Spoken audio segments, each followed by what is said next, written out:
Dr. Watson, would you kindly close the door behind you so that we can limit the price of your carelessness to merely hours of work rather than days? My apologies, Mr. Holmes. I found myself rather taken aback. I saw tidier houses in war-torn Afghanistan. Are those my surgical needles? I ran out of tact and the matter required immediate attention. Was that my supper? Plainly not, for I was the one who ate it. I set it aside for this evening. And for that I am grateful. Is that my bed? Watson, since you've proven yourself a master of observation, might I ask you to apply your skills to a more pertinent question? Namely, the whereabouts of today's newspapers. They are the key to everything. The newsboy is usually reliable. Medically speaking, I often find that the key to everything is good sleep. In a bed. Your papers are here, on the table. Let us see what the postman brought today.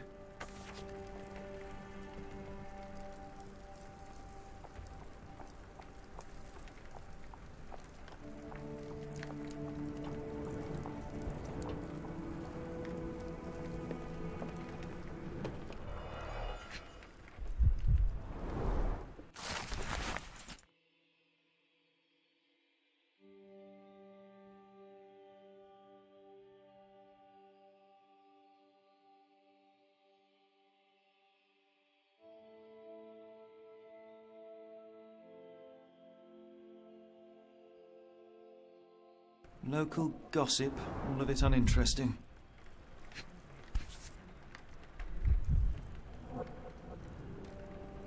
Your order from Barnes' bookshop has arrived, Doctor. Barnes insists on delivering the books to our door, even though we could easily walk to his shop. That's good service.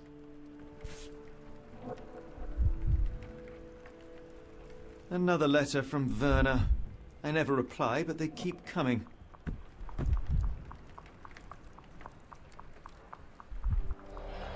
I don't see the Strand. Where is it? Pardon me? I am on the precipice of uncovering a pattern of crime across London spanning many months and involving many men. The missing paper cannot be a coincidence. That's preposterous. My dear fellow, life is infinitely stranger than anything which the mind of man can invent. Well, life used your newspaper to wipe its posterior, so after that unpleasant discovery this morning, I disposed of it. But in lieu of the Strand, perhaps I can deliver you something equally tantalizing. I have just returned from a patient of mine, Captain Stemwick, who... No, that will not do. Grab your coat, Dr. Watson. Let us hope nobody has collected the dustbin.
The dustbin is yours for the digging, Mr. Holmes.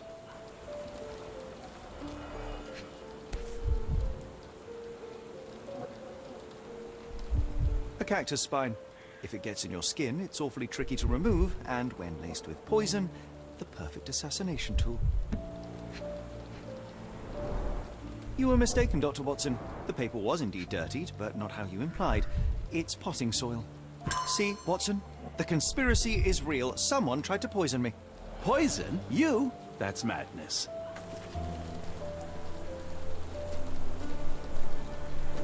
Get the Strand! Get your copy of the Strand here! Sorry, Mr. Holmes. I just sold my last paper. Blast. Then why are you still here? Boss pays by the hour. No sense in returning early.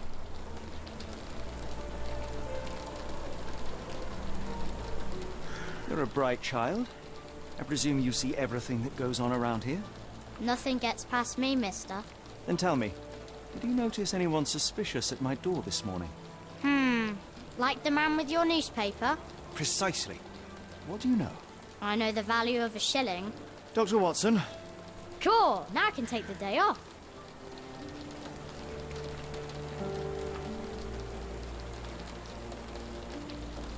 Did you see what he was up to?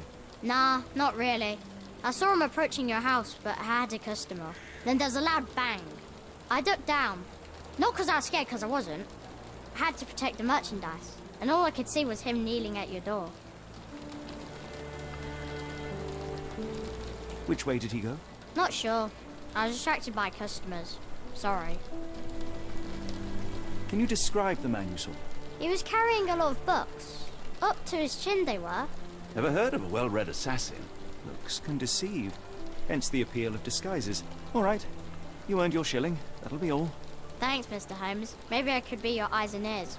If you have more shillings.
Come now, Get the Mr. Strand. Holmes. Murder? Get your copy of Yes, the Science Strand has here. his perks, but he also has his scruples.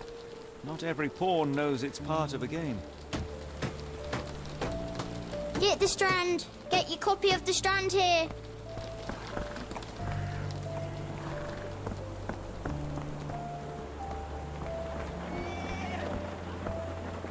Can you satisfy my curiosity? No, sir, I've never heard of it.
Mr. Barnes, a word.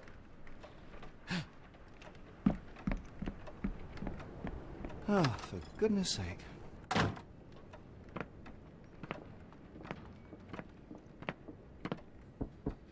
Who goes there? Sherlock Holmes. Now will you please... Mr. Holmes.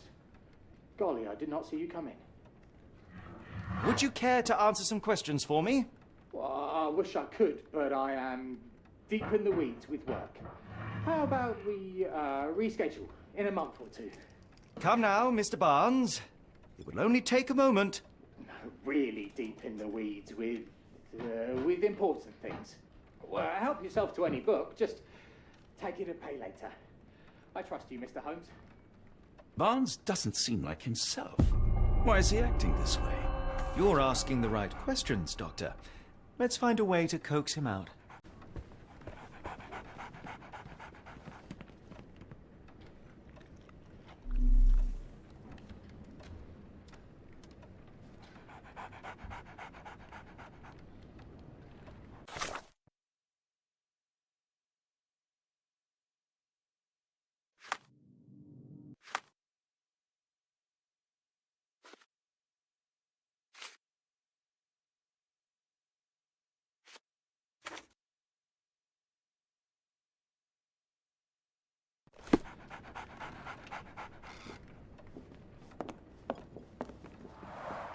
The ladder is broken, recently, judging by the freshness of the wood.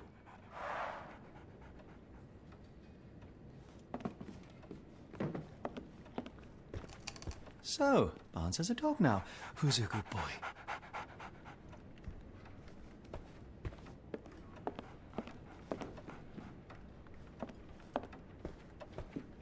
I could hardly imagine anything more macabre.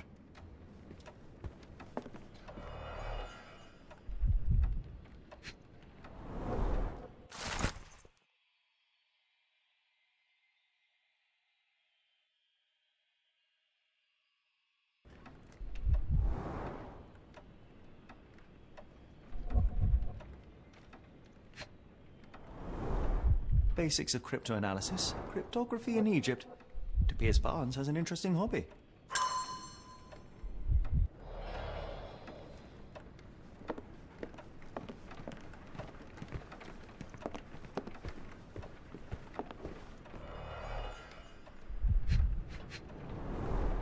In the language of Mycroft's secret agents, it's a sign.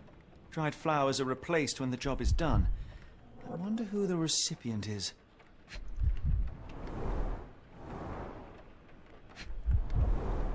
An improvised stand, but it does make the flowers more visible. The finest view London has to offer.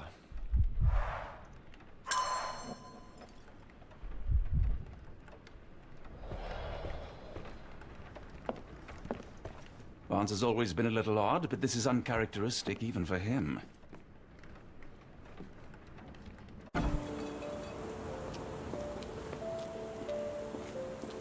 The weather is dreary, isn't it? To be fair, my flowers could use the rainfall.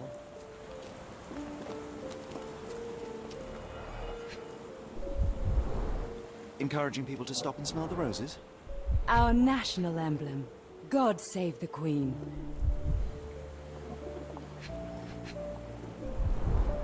It must take patience and care to produce a bloom so beautiful.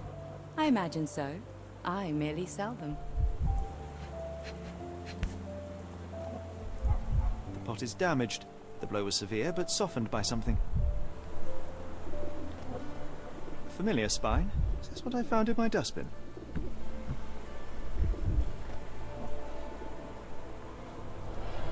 Anything tickle your fancy, Mr. Holmes?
Mrs. Fleming, you look particularly lovely today. Is there a reason? Does a woman need a reason to look or feel beautiful? No, but your distant look suggests you seek one man's gaze in particular. Who told you that? Nobody. Merely a keen eye and some simple deduction. Well, I'll kindly ask you to keep your keen eye to yourself, Mr. Holmes.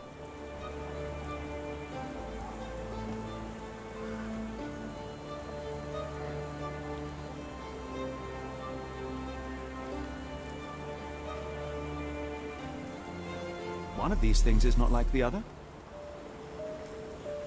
Come again? The cactus. Those fearsome spines can prove a devil to remove, and the sap is often toxic.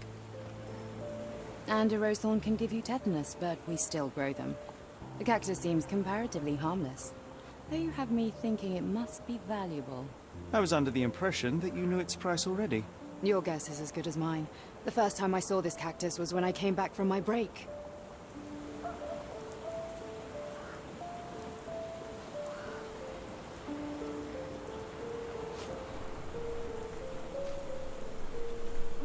What do you make of the flowers in Barnes' shop window? Well, they could use a bit of water. Do they mean anything to you? Mean anything how? I'm not sure I follow, Mr. Holmes. Why do you think they're there? Are you suggesting the flowers are for me? It seems likely, does it not? Oh, I hope you're right. Are you familiar with Mr. Barnes? Yes. No, not really. Well, in a way. What on earth does that mean? I know who he is, of course, but we haven't shared much more than a look. A look? Yes. Each morning I go for a walk in the park with my dog, and most days I spot Mr. Barnes there with his new puppy, so we see each other. Actually, we once met briefly while our dogs played.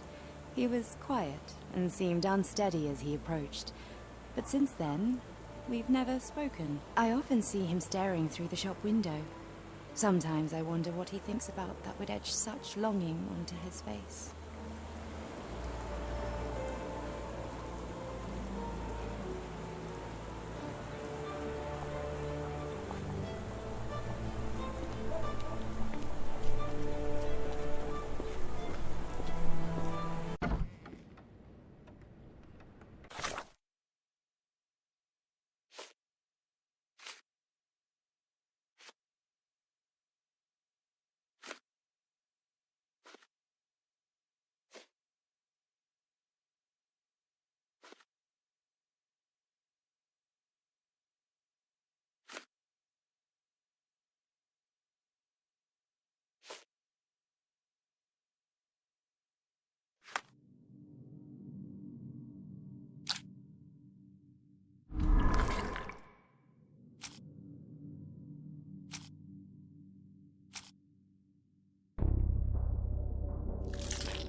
I think perhaps I have been chasing shadows.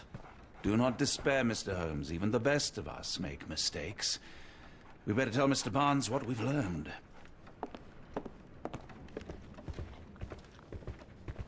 Mr. Barnes, I know what you did, and I know why you did it. I'm sorry, Mr. Holmes. I can't hear you very well from behind the door.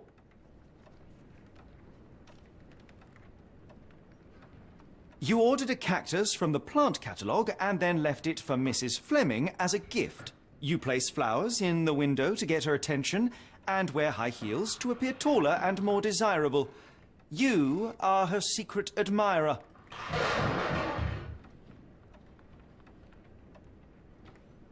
I couldn't read this morning's edition of The Strand because it was covered in soil and spines. I know you dropped a cactus on it and then fled. Barnes, it's Dr. Watson. Rest assured we are not interested in disclosing your personal affairs to anyone, including Mrs. Fleming. Please come out. All right, then.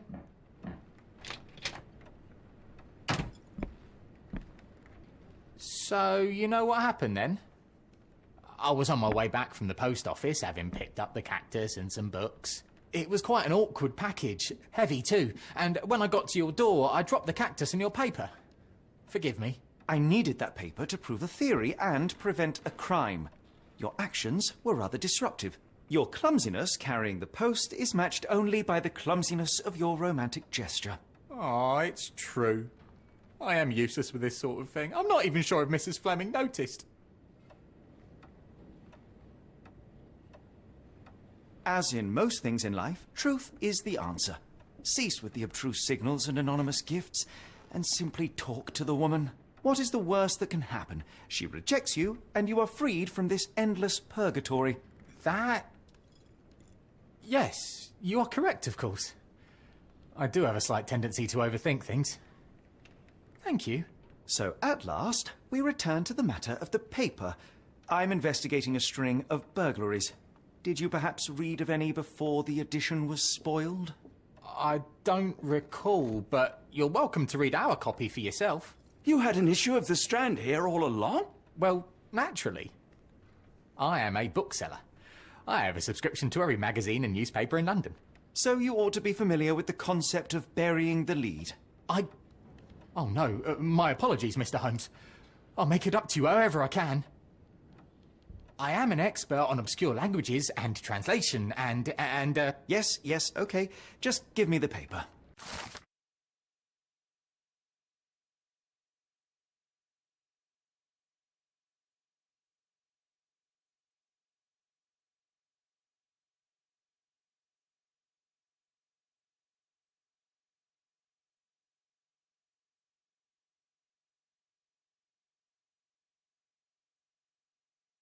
Come, Dr. Watson. Let us put this matter behind us. Farewell, Mr. Barnes. I hope to hear good news about you and Mrs. Fleming.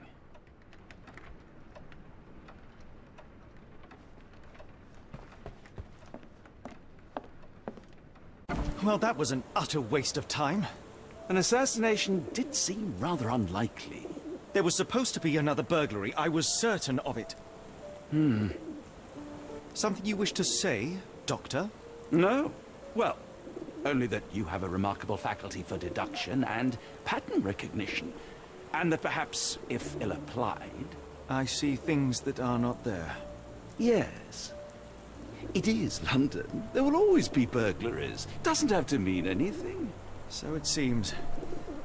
Forgive me. Without something to occupy my mind, I turn into an entirely different animal. Which brings us back to my news from earlier. I think I have a case for you, a real one. Truly? Indeed. Though perhaps not as thrilling as your stories from Cordona. A patient of mine, Captain Stenwick, told me that his servant disappeared. I said I knew just the man to help. What do you say? Oh, Watson. Yes, I know it's not the most tantalizing mystery, nor the story to launch my writing career. But... it's brilliant. Let's go. Oh, good. Well, his house is nearby. Come.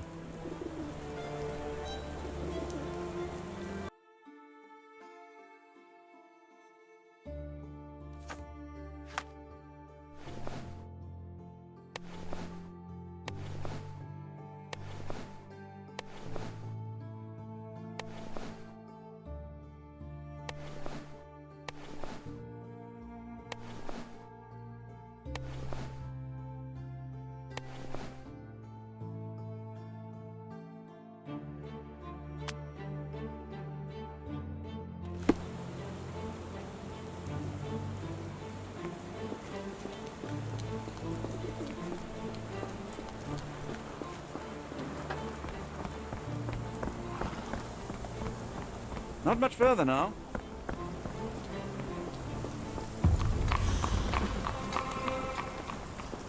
Is this lousy attitude of yours because of my altercation with Inspector Lockhart? Did he put you up to this? Sir, the inspector has nothing to do with it. I'm telling you the same thing I tell anyone seeking a missing person. Good day, gentlemen. Forgive the intrusion. Captain Stenwick, this is my colleague Sherlock Holmes, the consulting detective I told you about. At last, a professional. This useless officer refuses to do anything about Kimmy here, my missing servant. What was your name again? I shall be certain to inform your superiors. Sergeant Ruffles. And it's my superiors who made this decision, sir.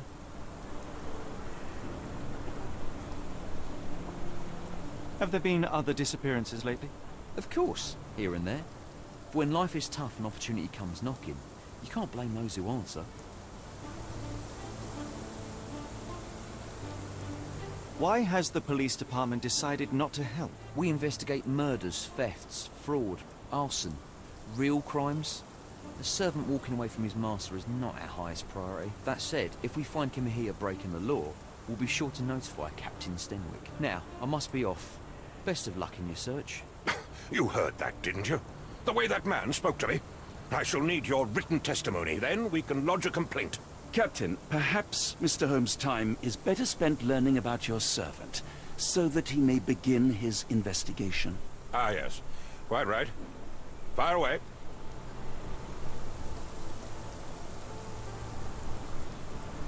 Tell me about Kimahia. He's foreign. A Maori. All the way from New Zealand. Biggest man you've ever seen, and as strong as two. Dark hair and fearsome tattoos. He doesn't speak a whit of English. Never bothered to learn. But I made do with pointing.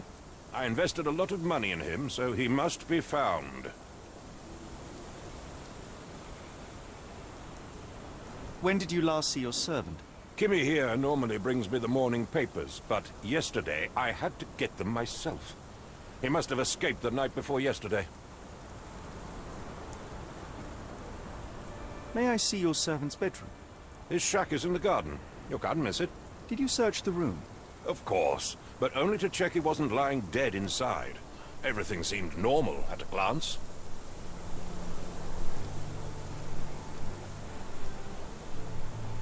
I take it this is the first time Kimahia has vanished?